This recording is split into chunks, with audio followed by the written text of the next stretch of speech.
So I'm just going to do a review of this Campark Xtreme 1 Plus UHD 4K action camera. I got this on eBay for £27.50, although the price seems to have changed now I go back onto the website. It's quite a small camera, although it's bigger than the other one I reviewed, and it's got a display on the back. So looking around it, on the front we've got a fairly large external lens, which is quite exposed and so vulnerable to damage. Look, it's got an on, off and mode button.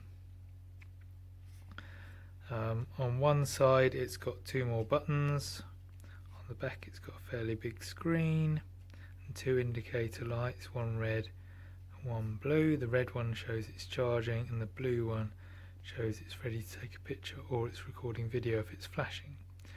On this side we've got quite a lot of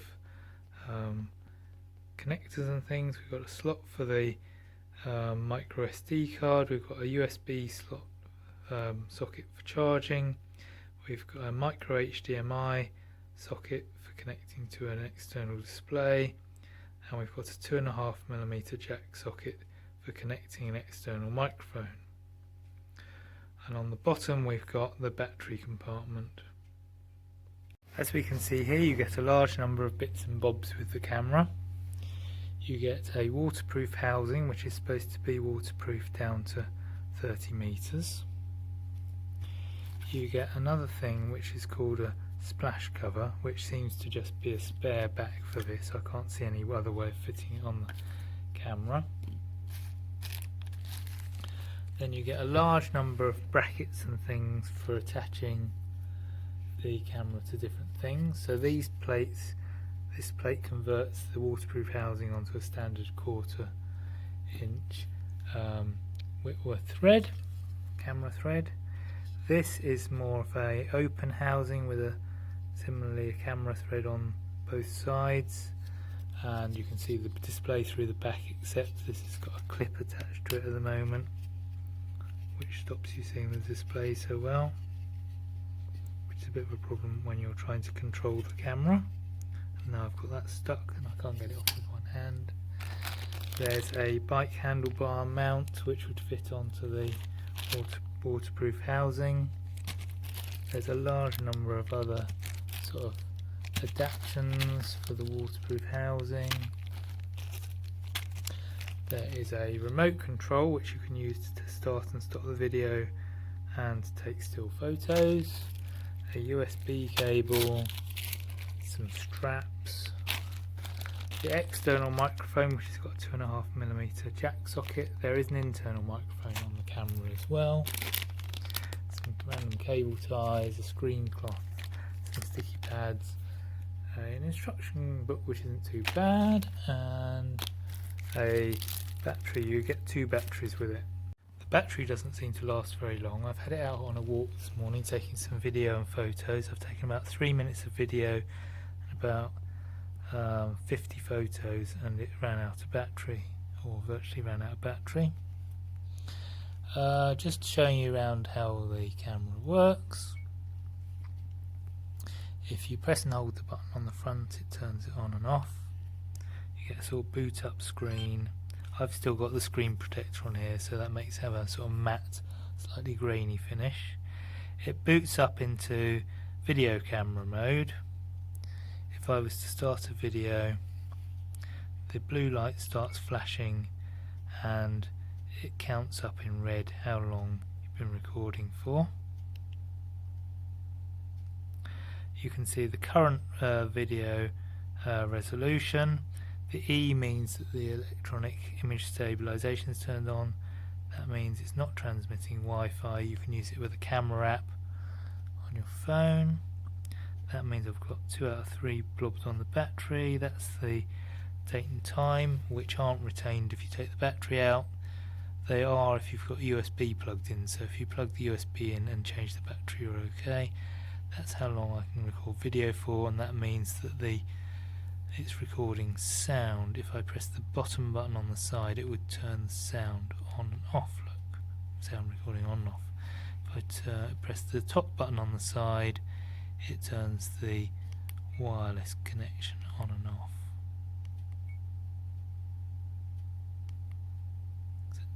Oh yeah, there it goes off again. If I press the button on the front again, it will change mode to the camera mode. It says how many photos you've got left at the bottom, the time, etc. The current resolution, you're going to be taking 8 megapixels, it goes up to 20 megapixels. In the camera mode, the buttons on the side don't do anything, which is a bit of a oversight. They could have been used to change the exposure or something, rather than to go to the menu to change the exposure. If I press the mode button again, I go into video playback mode. If I press it again, I go into photo playback mode. If I press it again, I go into the first of the settings menus, which has got the video settings, the resolution, image stabilization, looping video, which breaks down the video you take into short chunks.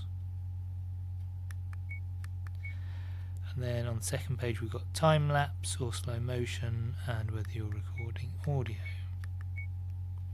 If I press mode again, I go into the camera settings. I can't find the button with my finger when I can't see it. There it is. So we've got resolution, which goes up to 20 megapixels, time-lapse photo, which takes several, oh no, that's burst mode that takes several, I don't know what time-lapse photo does. Third page, volume, beep, exposure. So if you want to change the exposure, you have to go right into this menu, which would be a bit of a pain. ISO, effect with things like sepia, contrast, saturation and sharpness. Next page you have is systems, that's language. Car mode basically turns on the looping video recording. Power off, date and times, this is where you set the date and time, which doesn't get saved if you take the battery out, etc, etc, much as you'd expect. Then you press it again and you get an option, the mode button on the front again, and you go into this exit, the setup mode, which you press the shutter button to exit. Now this whole menu system is a bit annoying if you've got it in the case with the clip on the back so you can't see the screen, because you turn the thing on and it goes into video mode, press the mode button again, it goes into camera mode. If you want to go back to video mode, you have to go all through those other menus and know when to press the shutter button to get out of the setup menu, which is a bit of a pain. What else is there to tell you? Not much really. I'll put some videos and pictures that I've recorded. I don't think the quality is too bad considering the price of the camera.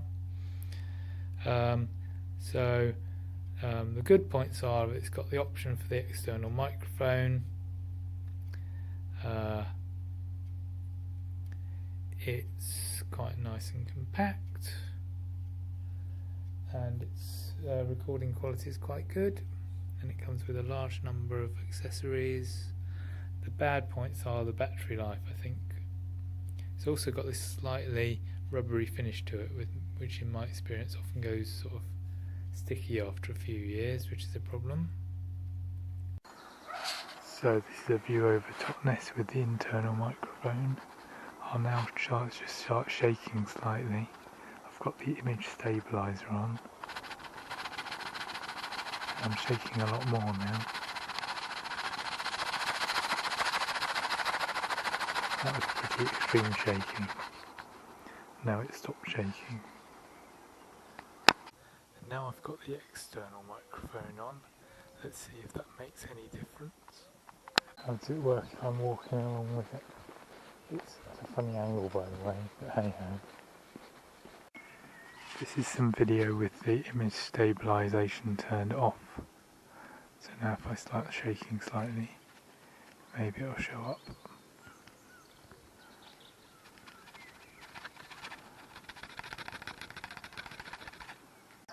There's a crazy death swing here that goes down this piece of rope over an abyss.